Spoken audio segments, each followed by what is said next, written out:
So as I said, we're going to transition to our policy discussion with David and with Pierre-Olivier Gouranchas from the IMF and Tim. I'll leave the floor to you, and I'll let you start the conversation. Thanks. Thank you very much. It's a hard act to follow. For you as well, because you've been talking about this all day now. For the last month. What I wanted to do is, because you mentioned that the future is a design problem, to take the time that we have available to design that future, or to at least try and work out how we should approach the design of that future.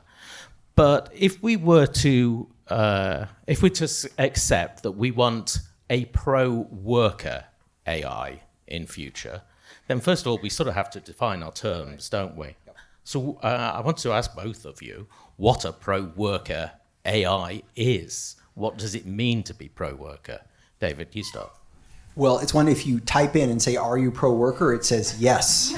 I get. So it's a really important question because otherwise it's just a slogan if we can't define it. Yeah. And it's and it's actually a very hard thing to define, because it's one thing you say, like, if you say to an engineer, "Make me a technology that reduces global warming," they'll say, "Oh, okay, you mean carbon dioxide output," right? But if you say, "Make me a pro-worker AI," they'll say, "What do you mean?" Right? And I think there are academics who are just admonishing tech companies for not making pro-worker AI, and they're like, "Well, give us the spec, right? Tell us what that is. Give us the engineering requirements." So I give it sort of a two-part answer. One, in general, technology that collaborates with people is going to be more complementary than technology that automates things away. But okay, sometimes you want to automate things away. So let me give another related idea, which is a pro-worker AI is one that enables people without elite levels of education to do valuable decision-making and expert work, right? So most of the money in industrialized economies goes to experts, right? To expert decision makers. If it didn't require expertise, it would be automated, right? So doctors and lawyers and so if tools enable, and I don't mean everyone can do everything. I mean people with a relevant expertise. Someone with a nursing degree could do more healthcare, right? Someone, an electrician who understood principles of electricity could do more ambitious repairs, right? A kitchen contractor could do some engineering, right? So tools that enable people without elite levels of education to enter high value activities like that would be pro-worker, right? So I see that as and that's measurable. So I mean, it's a hard act to follow, David. That was a brilliant lecture, and you're the expert on all this. So, but I would say on the pro-worker AI, there are also maybe three levels we can think about. One, very close to what David was talking about, which is you can think about what elements of a job, what are the tasks that you would want to replace versus the ones you don't want to replace, and the ones where you want to augment what the worker is doing. So that's easier said than done, because I think that if we think from, going back to, I think, to Steve's question earlier, which is, do we identify where the externality is and where do we want to come in and sort of codify what needs to be done? It can be quite complicated to do it at the task level or at that level. But I think there are a number of things that can be done also at a more systemic level. So you can think about, actually, David, you mentioned this, maybe removing implicit subsidies for capital versus labor. That is something that will make AI become more pro-worker, because you will remove an incentive to substitute away. And you can think also more broadly about ways in which you can help workers. There are going to be workers who are going to be displaced anyway. And so a pro-worker AI is also an AI that helps the workers that are going to be displaced also re-enter and acquire the skills. So there is a whole part of this, which is active labor market policies, making sure that you equip the workers with the skills that are going to be complementary to the AI, so they also themselves can benefit from it. That part of it is also part of the strategy, I would think. And then the last part is even more macro, I think, is when you think about where the distribution of the rents are going when you introduce AI. And right now, the fear is that there is going to be quite a bit of concentration. That's going to hurt workers in the aggregate, whether they are, complementaries or not. If a lot of the rents to the AI are going to a few platforms or a few software makers or hardware makers. And so you have to think about making sure that you have enough entry in that space so that erodes some of these rents, and then they are actually going to go back to the economy as a whole. And in this context, a lot of people, a lot of workers who are talking about AI at the moment, talk about it in terms of a threat, perhaps because many of the recent changes that they have seen have not been pro-worker, more insecure jobs. We've mentioned the China shock a couple of times already, and they're interpreting it in that context. Is that reasonable for them to do, or is this a distraction? No, I don't think it's a distraction. I mean, it's not that the last 5 decades of technology have been altogether bad, right? It's just that the distribution of gains have been highly unequal, right? It's been great for the professions. It's been great for white collar workers. And we have more of that work than we ever have. The problem is the displacement of the middle, right? And the growth of relatively low paid, relatively insecure work. Although, again, it varies across countries, right? The same, being a McDonald's worker is much worse in the United States than it is in France, right? You have less security. You don't have paid vacation. You don't have guaranteed health care. You will have lower real earnings. So we have choices about that. But I do think people there's reason to be concerned. I wouldn't want to be a language translator right now. I wouldn't want to be an illustrator, right? Because the intellectual property of illustrators is, being appropriated at industrial scale. I don't think, let me actually kind of zoom in on one thing you said, is the AI shock going to be like the China shock? And I would say there are 3 important differences. So one is the China trade shock. Part of what made it so consequential, it was very geographically concentrated, right? It wasn't that many jobs, 1.5 million jobs or so in a labor market of 150 million people. That's, 1%. But because it occurred in, specialized regions where they just did furniture, they just did sweatshirts, so they just did, textiles, so they just did doll assembly, right? It really was kind of, a crater in the middle of downtown. AI will not have that property. Right, it's going to affect roles and jobs, but they're not going to have that kind of geography, right? We don't talk about the clerical shock, right? They displaced all these clerical workers, and that's not because we didn't lose a lot of them. It's because we never had a clerical capital of the world where it was all done in one place. That's one difference. A second difference is the China trade shock really kind of undermined entire industries all at once, right? All of a sudden, it just was not viable to be making commodity furniture or to doing assembly or garments and so on in the United States. AI won't have that property, right? In fact, most firms will perceive it as productivity growth rather than,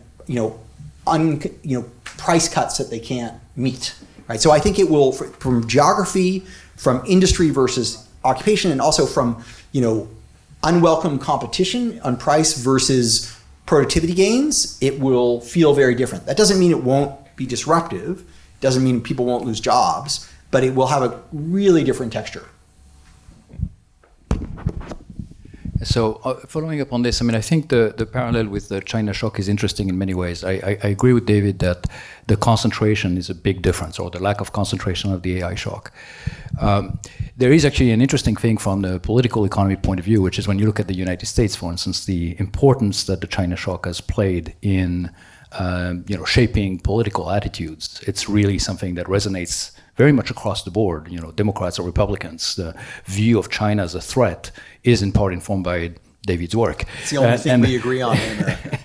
And at the same time, even though there are fears about the AI shock, you don't see the same kind of worry looking ahead. You don't see the workers in the US kind of expressing the same level of concern, or it's shaping attitudes, I think, politically in the same way that the China shock has done. Maybe it will in the future.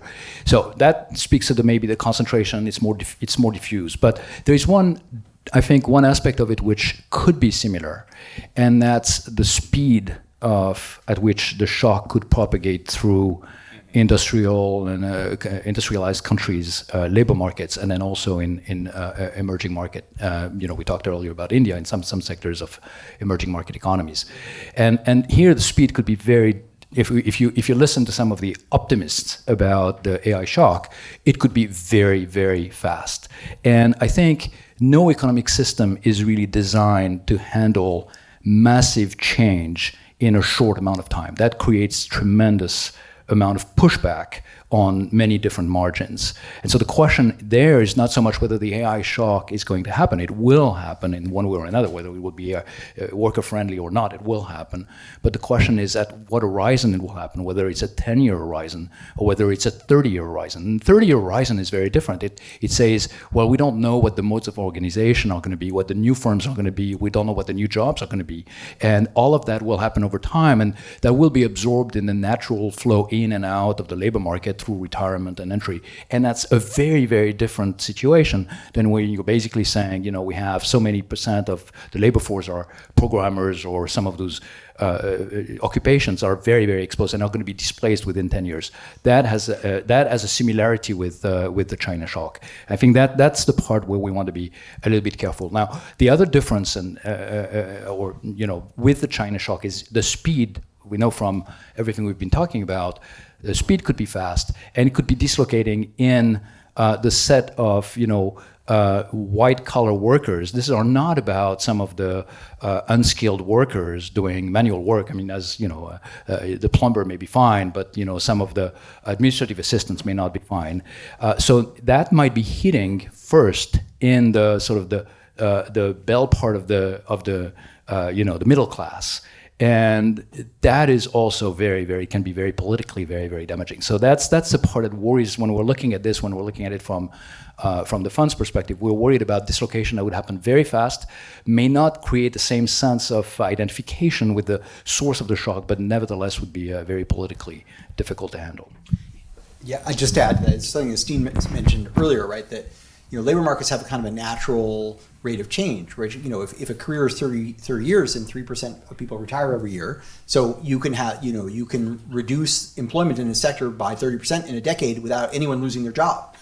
And so there is, most occupational change doesn't occur in the course of career. It occurs across cohorts. It's something we learned from the China trade shock as well. Most of, there's a lot of new employment in the places that were most exposed to the China trade shock. It's in a different set of sectors, but it's a different set of people doing it. It's not the people who are in manufacturing. And so I totally agree. The rate of change, conditional on where you're going, the faster you get there, the more disruptive it is. So that is, and I think that's the area of greatest uncertainty. And you could imagine, I don't think this is going to be, you could imagine it being very concentrated in some activities. Like all of a sudden, we'll have many fewer people selling things, right? Sales is a huge occupation. I'm not worried about this for driving. Right, so even if we mastered autonomous vehicles tomorrow, right, it would be 20 years before we rotated out the entire capital stock of motor vehicles, right? You don't just scrap them overnight. But for some things, it could change really fast. Pierre-Olivier, on the IMF research, then you have this concept of exposure. It was on David's slide, 40% exposed, but also complementarity in jobs as well, high and low complementarity. In this adjustment process, then is it possible if people are exposed but in low complementarity jobs, they're in the worst position? Is it possible, do they have time to shift to high complementarity jobs? Or is this a generational thing? They're just stuck with that? Well, again, I mean, I think we are slowly getting the data, and I think we don't quite know yet what the answer to that is. I mean, from conversations we've had with business people working, the one area where there is a lot of potential for replacement is, for instance, in business services, where a lot of things could be easily automated. The back office that provides issues, some fishing permit for some town in Montana, and a lot of these tasks that would be done by clerks could be very easily replaced. And what they're telling us is that customer support, call centers, are really starting to feel the pain. And one of the areas where it's interesting is you used to think that I want to talk to a human when I want to complain about my new washing machine that I can start the rinse cycle from China, but it's not doing the rinse cycle from China. So I want to talk to someone. And I don't want to have some sort of automated system where I punch the buttons and it never gives me the right answer. Well, now with AI, you can have a bot that is going to speak in English to you and is going to to make answers that are very understandable.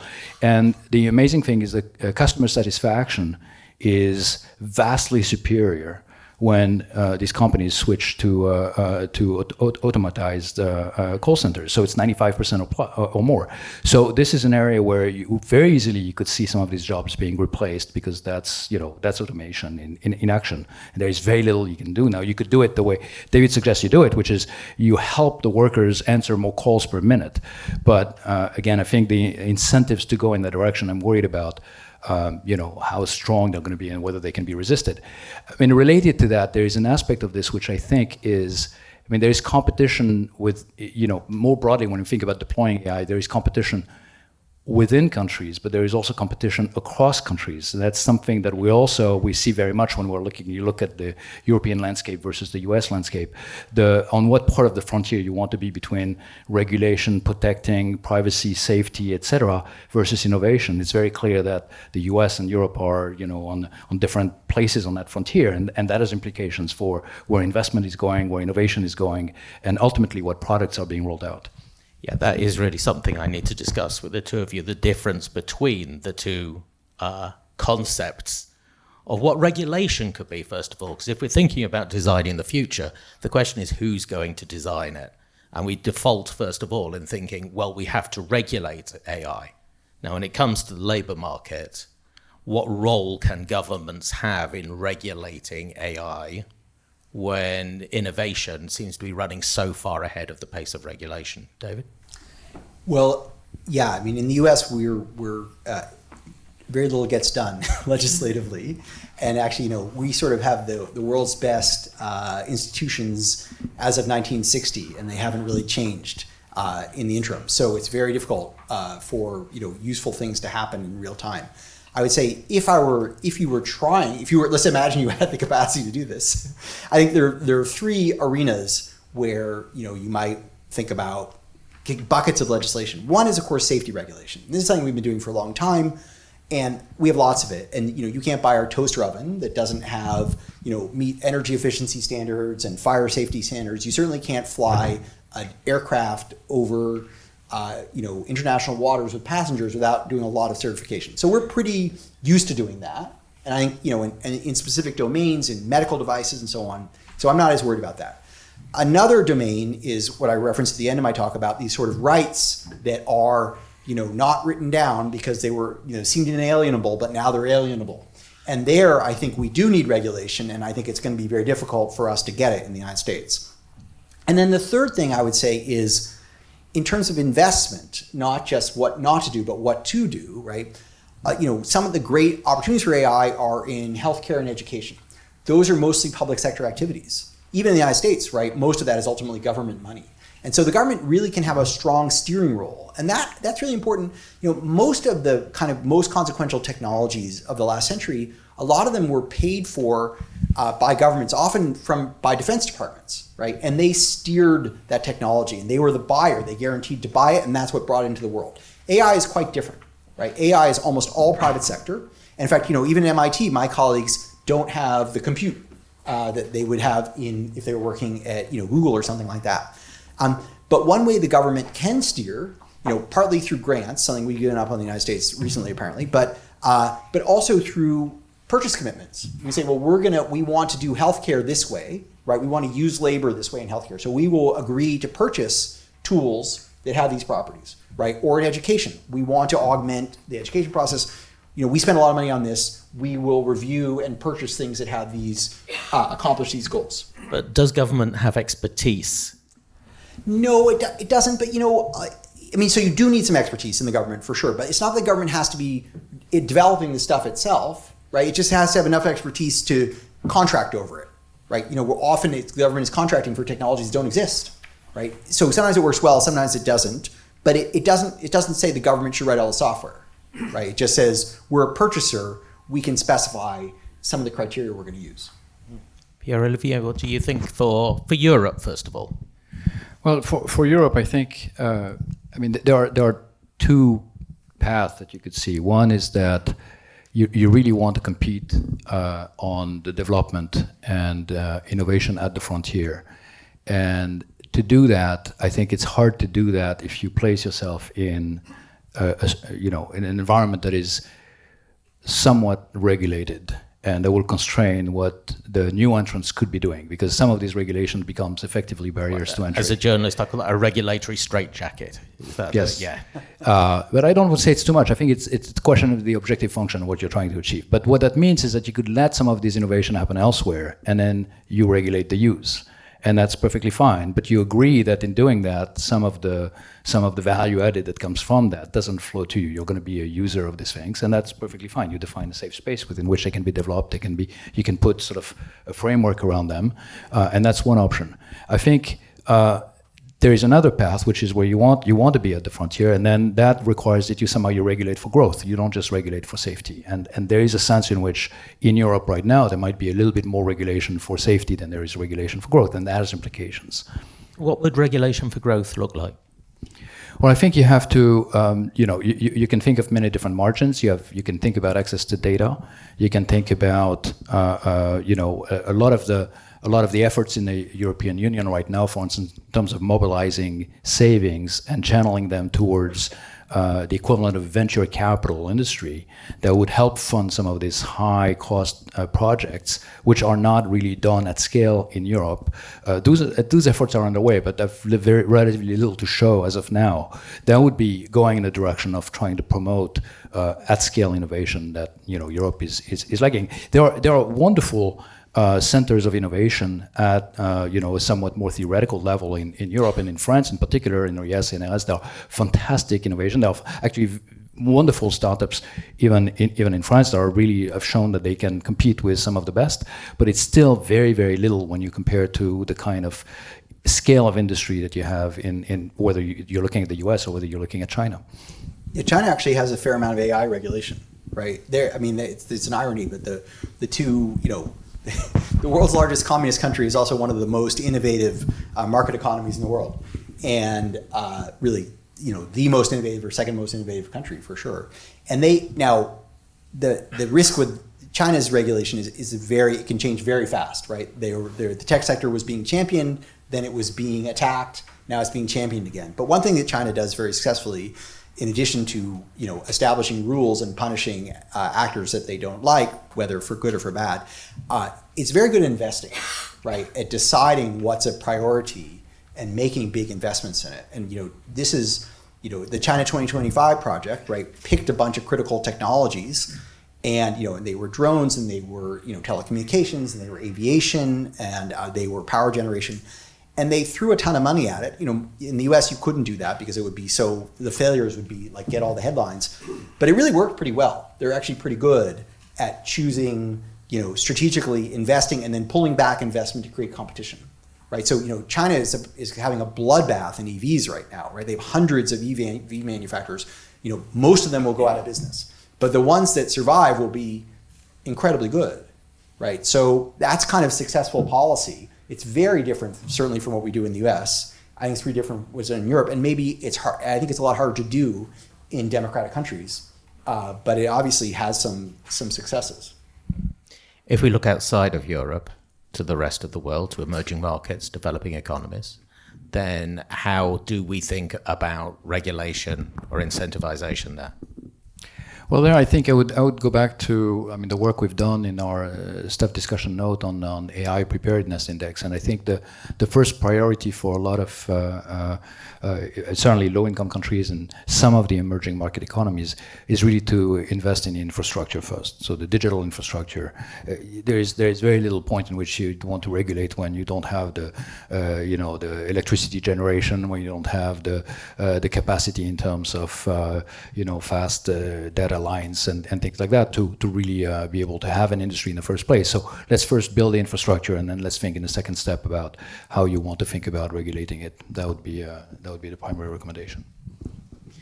So whilst we might think about regulation outside of the public sector, then the government doesn't control in any way how organizations are going to implement AI, how their workers are going to experience it. Is there any way that we can control those incentives better establish better incentives so that pro-worker AI is foregrounded? I mean, labor unions play an important role in this. I was thinking. Yeah, right. And this, so they're much more participatory in many, in much of Europe in terms of how jobs change, who does what, that has costs and benefits.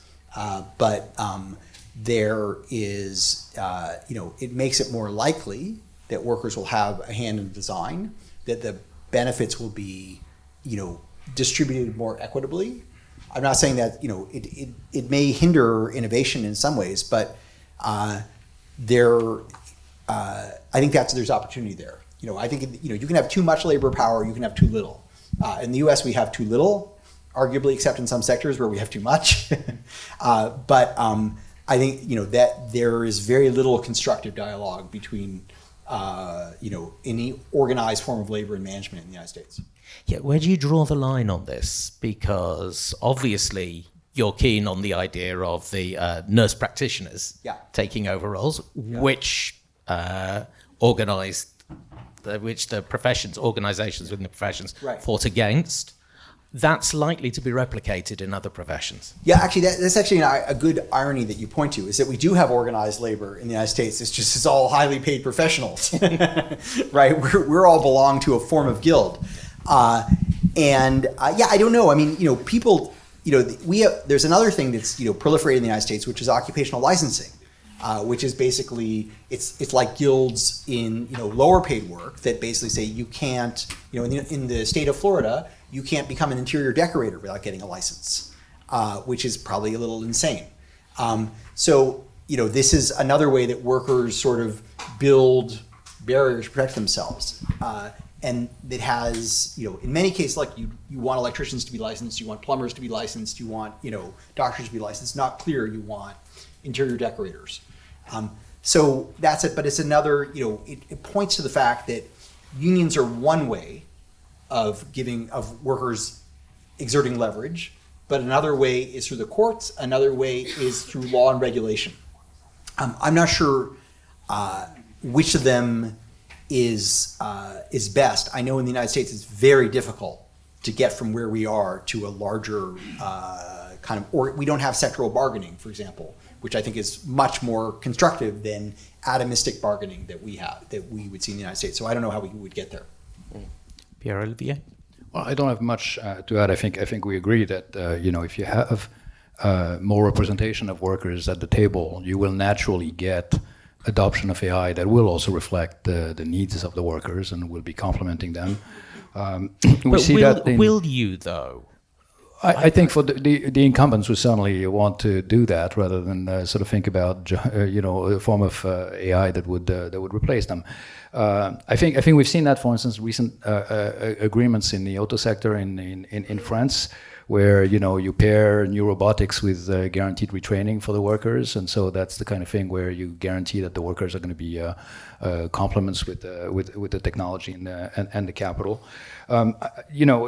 The collective bargaining models or some form of having workers on the seats of the board of companies, the sort of the German model, that can also be useful. But clearly there is much more of that going on in Europe than there is in the US. So maybe that's a good sign that there will be a better type of AI adoption in Europe. But we've talked about some of the other frictions. Although we should also note that workers can very effectively block technology, right? The US ports are a nightmare, right? We have these port workers. Our technology is decades behind.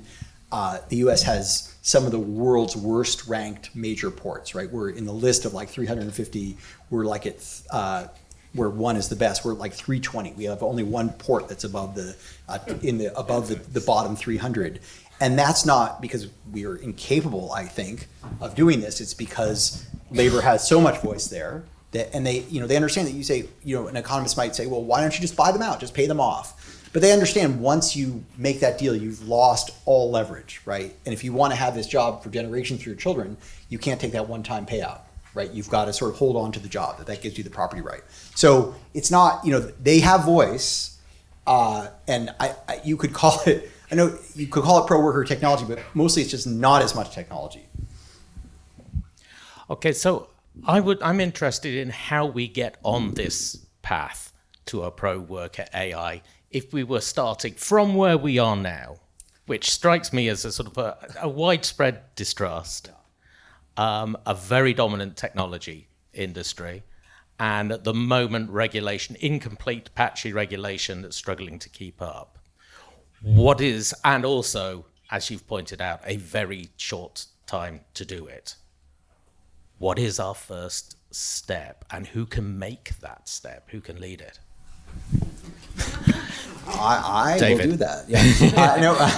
I don't know for sure, but I know I'm like in the work that I'm doing with, collaboratively, for example, with Google, my goal is to help them develop tools that use expertise better, right? That allow people to make better, to use their knowledge more effectively and to acquire it more efficiently, right? So we're doing experiments in professional services where you have junior people and senior people, and there's this question of how do junior people get to be good, and could you enable them to do it faster, or do the tools just get in their way? But I think that this is, and I'm trying to make the case that the design principles that are being used, that benchmarks are not the right ones. They're misleading.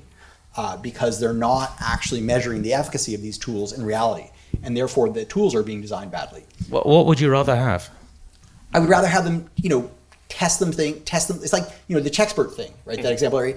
It seemed like a great tool. It never occurred to anyone to actually use it with radiologists and figure out what happened. The only reason we know that is because the Sloan Foundation gave a $500,000 grant to, my colleagues to pay radiologists. They didn't realize this, to read existing X-rays, right? It never, they say, oh, it's a good tool, therefore we'll get good results. They never checked, right? And this happens all the time, right? Like, so, the health company in the United States, Epic, they're our big medical records electronic company. They developed this tool for measuring sepsis, right? For predicting sepsis. Sepsis is when you go into a kind of a bacterial shock, right? And so they had this is so good at predicting sepsis. It's going to save patients. So as soon as they deployed it, first of all, it started sounding alarms all over the place. So it was just like the autopilot. Doctors couldn't get their work done. But it turned out one of the brilliant things this tool did was to predict sepsis was it looked for patients who were getting antibiotics. You know why they're getting antibiotics? Because they were going to sepsis, right? So it had just not been field tested properly. Or, Sendel Melanothin and Seth Obermeyer had this paper about the software in science that was a triaging program that was supposed to triage patients in terms of prioritizing what their health needs were. And it was a pretty good tool, but it turned out it treated black and white patients completely differently. You had to be much sicker as a black patient to be given the same level of priority as a white patient. Why was that? Well, it didn't even know race, right? What it did was it used past expenditure as a prediction of your health needs. Well, black patients get less medical care, right? Now, again, this was a fixable problem, right? It's not intrinsic, but it never occurred to them to test it that way, right? So they never knew. So I think a lot of these AI tools are just tested against other data sets, right? They're not tested in the reality. And so we have a misapprehension of how good they are, and they're not designed properly for the way people will use them.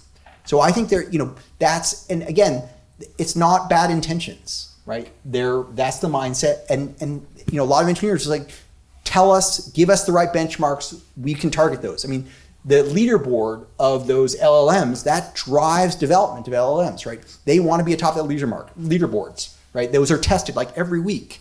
So helping technology companies do this better means helping them establish what is a good design criterion, and testing these tools in a way that measures the things that we care about, which I think in many cases is collaborating with workers, right? Making them more effective at what they do and enabling them to gain efficacy faster. Right? I gave the example of that call center. What's so nice about that is you see people learning faster, right? A tool that helps people learning faster. Learning is slow, it's expensive, and we're very error prone, right? So if we could do this better, that would be terrific. So I think David is, there are two views out there and I think David just described one of them. One is those businesses have been sort of blindly looking for the low-hanging fruits, and they've been optimizing, and because there are a lot of resources, they can push a lot in that direction, and somehow maybe we can even get locked into that equilibrium. But there is something better that can be done that is better not just globally or socially, but it's better for them and for their bottom line. We just need to nudge them to experiment a little bit more, try this, try that, look for this way of using the tool, and once they get there, it's actually better for everyone, including themselves. So it's not really a question of externality, it's a question of finding the right use for the technology and using it the right way. There is the other view, which is it's really an externality. It's really something that, they're maximizing their bottom line is pushing them in one direction, and you want to say, hold on a second, you're doing a lot of damage elsewhere, and you're not taking that into account. And I want to regulate, and I want to come in, and I want to force you to do something that may actually hurt your bottom line, but is good for society. So the first one is kind of, I want to say that's the easy one in a sense. But you'd imagine that businesses have, their own incentive to experiment, and maybe we can nudge them in the right direction because we see that it's good for everyone. But eventually, you would hope that they would sort of get there. The second one requires policy. It requires a lot more policy. Now, a lot of these things, I think, are already countries are trying to put them in place. We see some of that in many countries. It's policies about trying to make sure you minimize the harm and you deal with the harm. So it's about, again, going back to my earlier point, it's about policy that will also help workers live in that environment. It's sort of adaptation to AI, just like we talk about climate adaptation. I think a lot of countries want to think about this type of policies, but it's not necessarily done at scale. But there I want to come back to my earlier concern, which is if we're in that world where we have to nudge, and it's more than just nudging, we have to implement policies because there are externalities out there. How do we solve that problem at a global scale? Mm-hmm. Because there are going to be enormous incentives to try to, arbitrage around the places where you can do this thing freely and the places where you can't, if really your bottom line is affected by this. And so this is one place where I think having a kind of place like the IMF where we convene at least the policymakers and we talk to them, and it's not like there is a forum, but there is at least a place where these issues can be aired, and there can be some amount of discussion. I think that's a good thing. The example that David was using earlier, if you're flying an aircraft across international waters, there are a set of regulations. There is a body that sets this regulation. It doesn't come in a vacuum. It's not just that some countries have decided this. You can prevent the planes from landing in your place if they are not equipped with this, and so that's why everyone will agree to do it. And we don't really have that for AI on a global scale at this point. And so that leaves that space very open where everyone is, of course, trying to push and try to get an advantage very quickly. Yeah, let me just sort of agree. I think the case that I described, I don't want to suggest there are no externalities. This, if everyone just followed my advice, this would all work out fine. I think there's untapped opportunity there, but I think there's a lot more to it than that. So I endorse your view, but also think there's a lot that can be done organically because the technology is so fluid right now, and because the people who are doing it, they're quite responsive, right? I think there's a demonization of the tech sector, but most people I know, they're like, just, we care about this too. Like, tell us how we get this right. Like, what is the thing that that would actually be useful? And I think that it's sort of incumbent upon us to try to help answer that question. It's an easy way out to sort of say, well, they're just monopolists. But in many cases, they're responding to the incentives they understand, and they don't know a different way to do it. And if you told them, if you locked them in the room and said make pro-worker AI, they wouldn't know what you meant. Right? Okay, I think it's time to get some questions. If anyone has a question, stick your hand up, and we come with a microphone. And there's one there. Do we have a spare microphone, or have we taken them all? This is a strict microphone. In fact, there's two there in the same place. And there's one over there.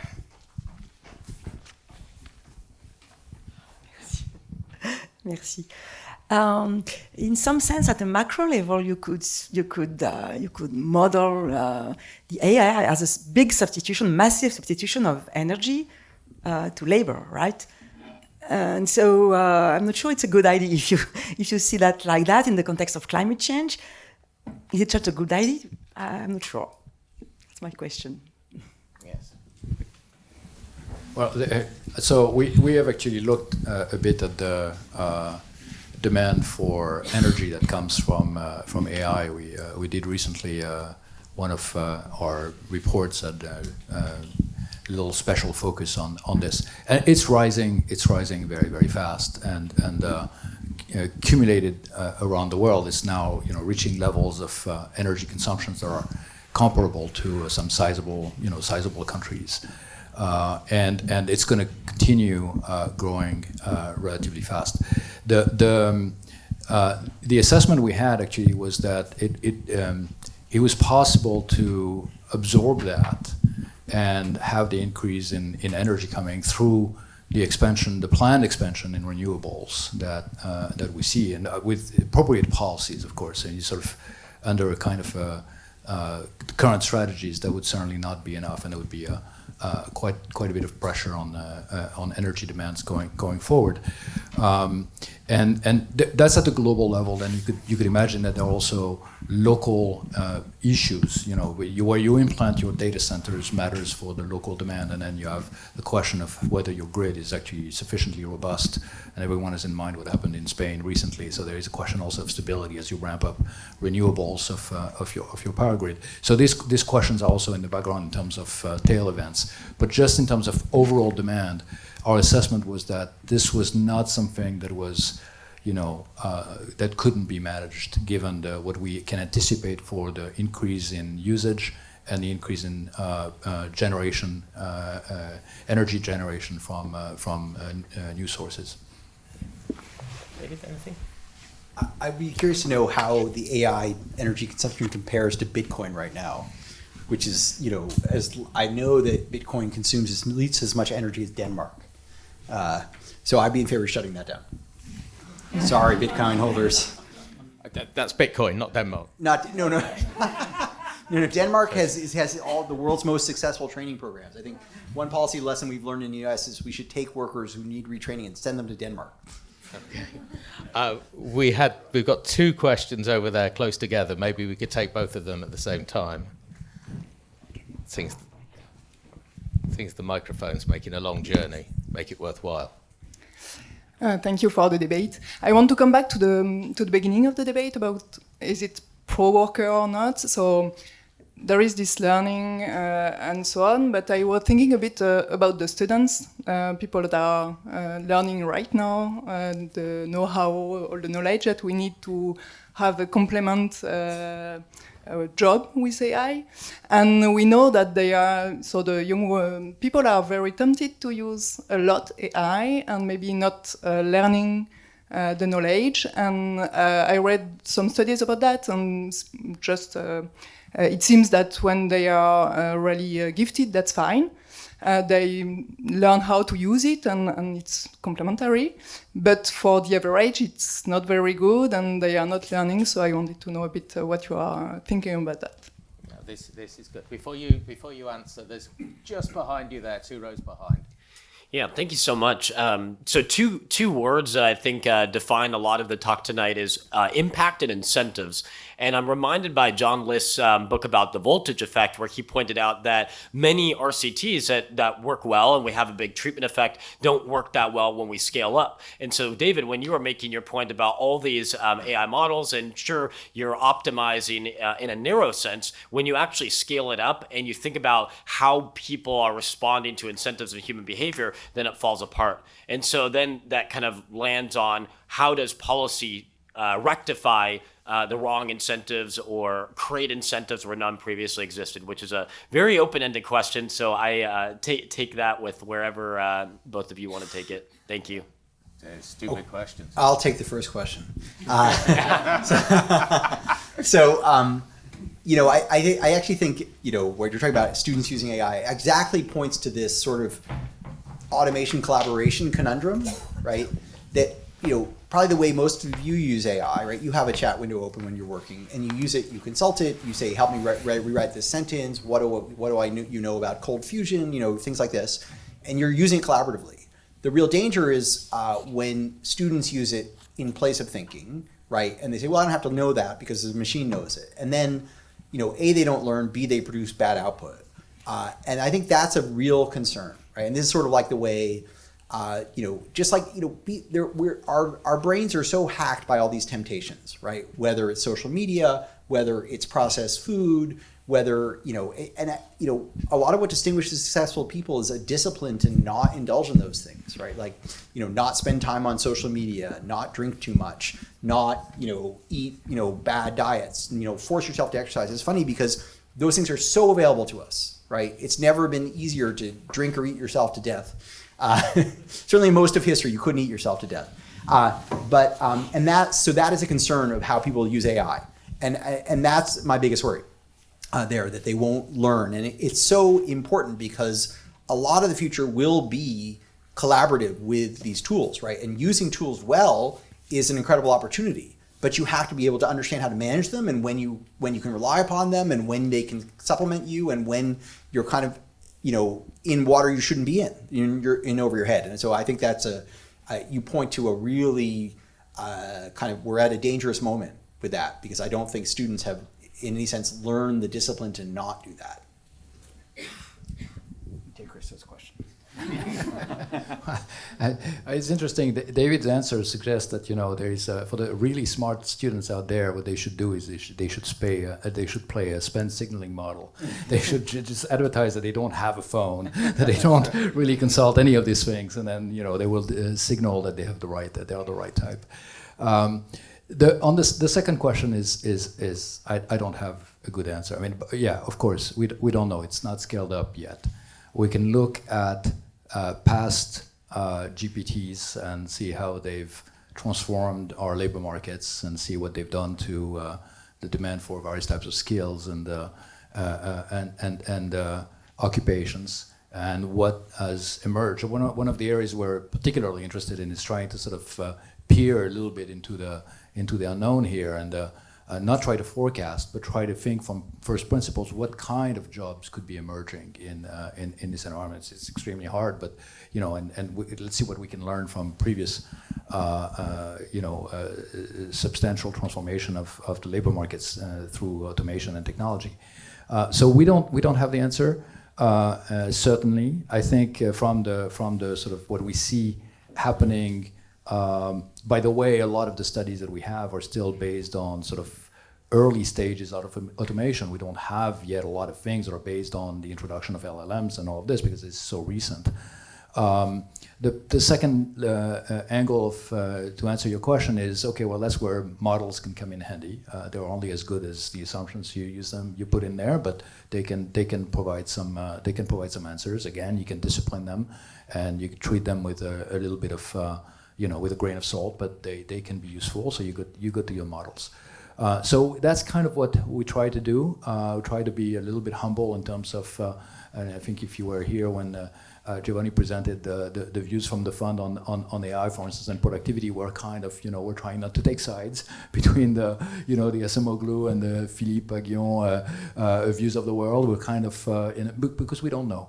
And then let's look at scenarios. Let's look at things that might unfold in different ways, and let's try to model that. That's very pragmatic, but I don't have a better answer for you. On the research question, it strikes me that even if you go back a couple of years, then the research that economists were doing was on this subject was far more speculative and made many, many more assumptions. How far has academic research come on this in being able to grasp this and being able to be confident about the work that it's doing? This one is for you. Oh.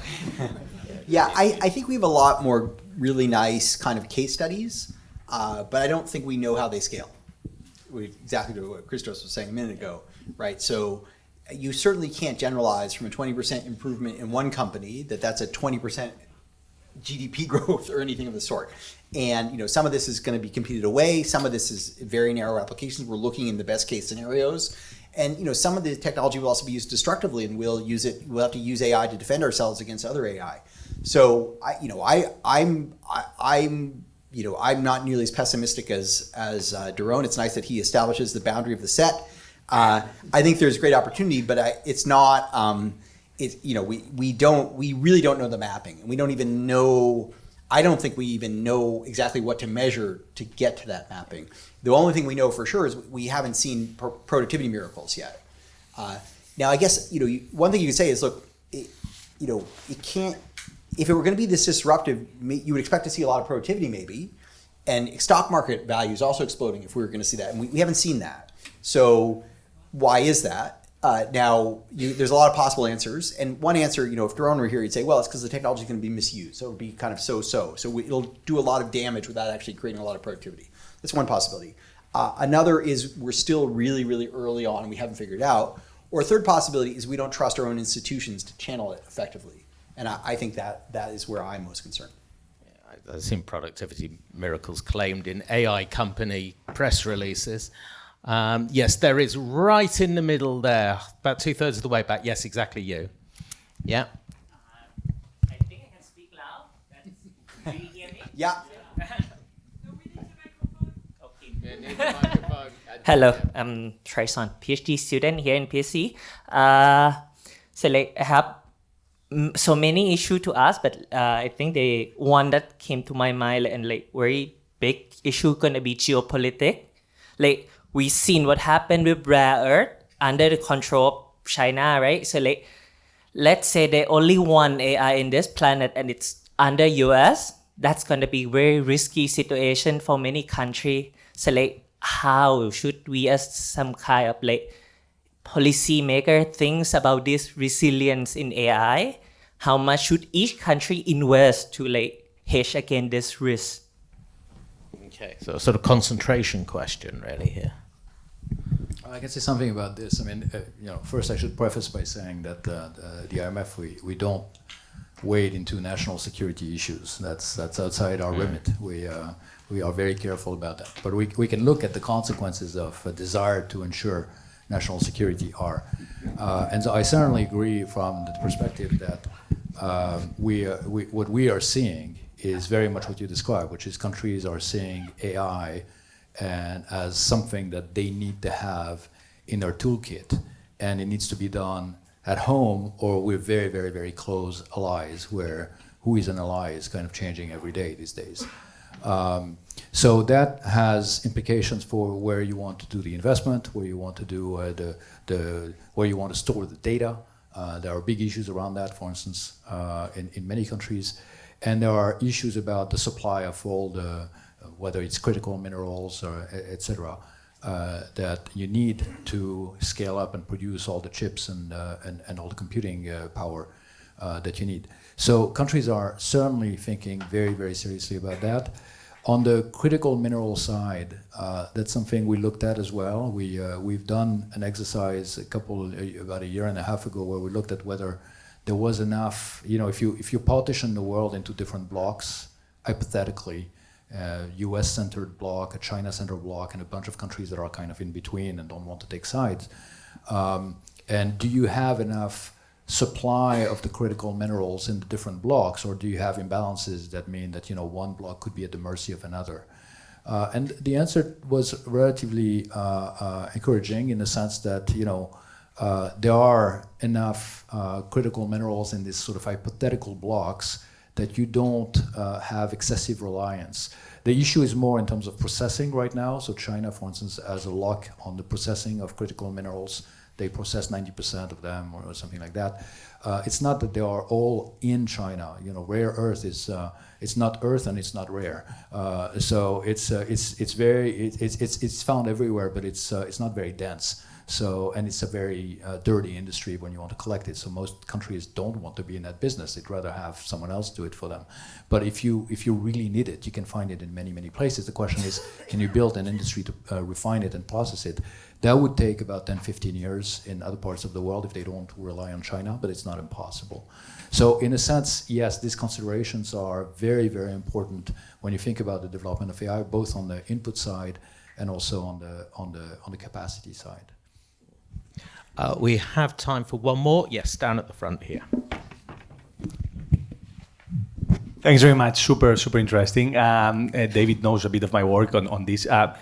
So there has been an evolution about how we think about inequality and the effects on inequality on AI, and it has come about throughout the day a lot, but I don't have a clear view on how you have evolved in the thinking about this. So early papers on this showed that they were compressing productivity effects in many written tasks, like whatever, writing a memo for the boss or writing emails, professional tasks, even programming, creative tasks.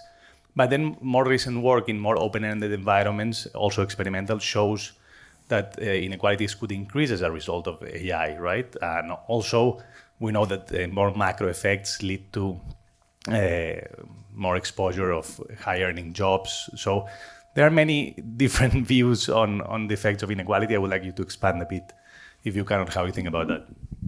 Sure. So yeah, I don't think there's any we have any like general principle that says AI will or won't increase inequality or decrease inequality. And I think you can see it in different realms in different ways. Like, the scenario I laid out of it enabling more people to do valuable work would be one that would potentially reduce inequality, or where it creates more competition for the top. I don't think the upper tail, but for the up through the 98th percentile creates competition for doctors and lawyers. That would be inequality reducing. Now you might have the concern that, well, it's going to create a superstar economy where it's going to just make some people who are really good at something, they'll just kind of attain huge market share. But there are many services that we rely on that are just not, that they have huge congestion effects, right? So you cannot have a Taylor Swift of medicine who's doing healthcare for 1 billion people in a kind of not that good way. And there are many. So, like for example, I think medicine, or even many services like medicine, or even like restaurants, right? Even if you make the best people much better, they can only command so much market share. And so you really care about the 75th percentile and the 50th percentile, right? There's gonna be a 25th percentile doctor, 50 percentile. I'm never gonna see the 99th percentile doctor. If I'm lucky, I'll see the 75th percentile. I'm certainly never going to the 99th percentile restaurant, right? So a technology that enables more people to produce, these hard to produce outputs well, would be a very good one for the inequality, not just of earnings, but the inequality of the services that people receive.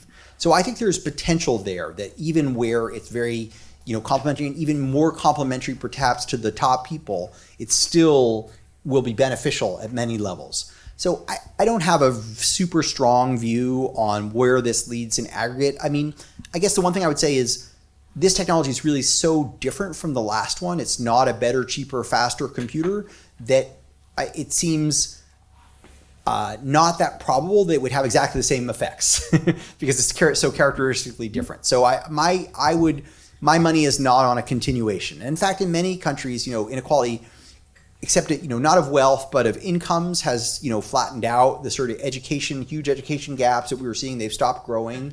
In some countries, they're actually compressing again. So I don't think rising inequality is an inevitable ongoing process. Just one thing I would add, and that's based on some of the work we've done in the research department on AI and inequality, is, there is what might happen to earnings inequality, and then there is inequality between labor income and capital income. Mm-hmm. And that's where it becomes a question about what is the concentration of the producers of AI and the rents that they earn. And in some of the simulations we have, that's where you see most of the inequality going on, is in the returns to capital versus the returns to labor. The returns to capital could increase massively, and the returns to labor, maybe you don't have that much between the high exposure and low complementarity versus the high exposure and high complementarity, but between those two and the return to capital, you could have, depending again on the kind of competition you have there, you could have big differences. That has an implication also when you think across countries. So looking at this from the perspective of the fund, again, if you have concentration of who are the suppliers of these services in one particular country, namely if it's all in the US and the rest of the world, or the rest of the, it's the US and China, and the US bloc gets it from the US, the China bloc gets it from China, then those returns to capital are also earned elsewhere. So you have sort of cross-border flows there that that can be quite sizable. And I think we have to leave it there because we've run out of time. Before I let you go, just one plug on this, seeing as for the CPR. If you want more on artificial intelligence, probably not right away now, but after a couple of hours, you might well do. Then Vox Talks Economics, our podcast, we have been talking to various people about this for several years now. We have Daron being pessimistic about it. We have others being far more optimistic about it, and very soon we'll have David as well on it. So check that out. But more importantly, thank you very much to our panel today, of course.